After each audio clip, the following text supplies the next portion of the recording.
Là, ce que l'on voit, c'est ce que l'on a sur tous les avions de l'aéronaval en général, à savoir une perche de ravitaillement en vol.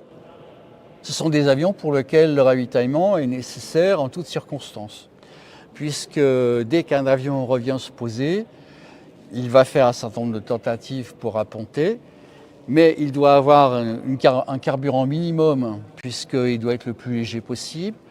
Ces deux contraintes font qu'à un moment donné, il peut être amené à ravitailler simplement parce qu'il a raté un certain nombre de fois son appontage. Donc tous ces éléments font que les marins sont extrêmement attachés à la capacité de ravitaillement en vol. Qui est remarquable sur le Crusader, ça c'est la perche de ravitaillement américaine, elle semble n'a pas changé. Ce que j'y vois par rapport à la manière dont on fait aujourd'hui, c'est que donc elle rentre dans ce logement-là, ce qui fait que pour l'instant elle est trop longue. Le système en fait rétracte la perche de ravitaillement qui est coulissante en fait.